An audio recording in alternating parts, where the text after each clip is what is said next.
Three separate friends wrote me as soon as there was news about CZ, Binance, and the Department of Justice settlement. So I want to blog about it a little bit. So the question today, is there good or bad news? And I'm talking for society in general, for the DOJ settlement with CZ. The bad news is, and I'll start with that, a stunningly helpful and successful entrepreneur faces criminal fines and 18 months in prison. I don't understand how people like, Sam Bankman-Fried were going without observation, and Arthur Hayes, CZ, some really great crypto entrepreneurs. These guys face fines in the hundreds of millions or billions of dollars and prison time, despite never having stolen any money. Worth is that I trusted CZ, I trusted the platform. We used them, Kraken Futures, BitMEX, Deribit. We never used FTX, but just because I thought Sam Bankman-Fried seemed a little bit sleazy and was probably front-running orders. But I never knew there would be massive fraud. But in any case, this guy who they did decide to go after, CZ, here's what the Department of Justice said he did wrong. First of all, the charges against Binance, and this is off the SEC website, the charges against Binance and BAM Trading, they ran in unregistered national securities exchanges, broker-dealers, and clearing agencies. So they basically offered securities and cleared their own trades. Who's hurt here? Security dealers.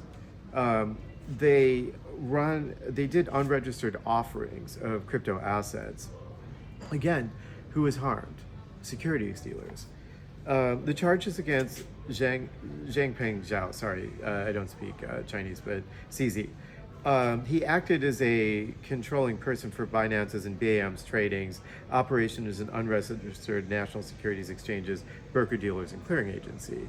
So he got in on a pie that competed with broker-dealers in the United States. Security dealers are hurt, not the American people. Allegations of evasion over control and control over platforms. Maybe consumers were endangered. There's no proof that they were hurt. Let's see, despite public claims of restricting US customers from Binance.com, Zhao and Binance secretly allowed high-value US customers to continue trading. Security dealers were hurt, maybe CME. It's not clear how Americans who want to do business with him were hurt. So claims of Binance being a US independent company are countered by allegations of Zhao and Binance secretly controlling its operations. Well, who was hurt? A Canadian, Zhao, owning a US business? Mismanagement of customer assets. Zhao and Binance allegedly exercised control over customers' assets, commingling or diverting assets, including Zhao owning Sigma Chain. I'd have to see proof of this. The SEC did not put evidence up on their website, so I don't know. Still, no one has allegedly been harmed, just endangered. Unregistered broker and clearing agency violations. Security dealers are hurt. So basically, I'm going through this. I won't go through the whole list, but I see no allegation that a U.S. consumer was actually defrauded and had lost money. They'd been operating for 6 years. And there's nothing.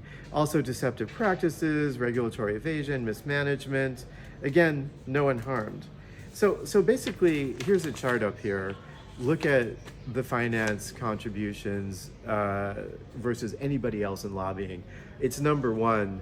I think it's kind of dangerous that we're going after successful entrepreneurs who help U.S. consumers maybe more than they're supposed to, instead of like really hardcore criminals who steal their money. And by the way, like there's a lot of it going on. The cell phone companies are really sleazy. I'll call out Sprint, who won't give you written confirmation and lie and cheat regularly. I mean, there's just so much going on.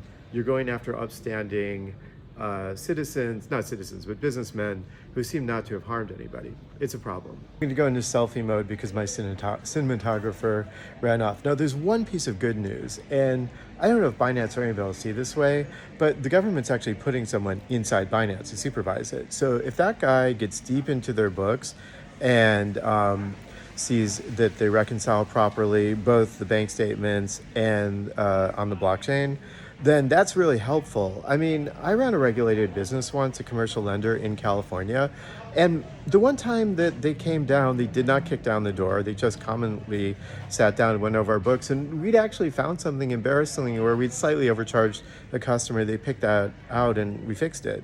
And so it was a mistake, and I'm glad they were there. So a little bit of regulation where they actually look at the facts of what a finance company does and how it hurts or helps their customers is probably quite helpful. And that's good news.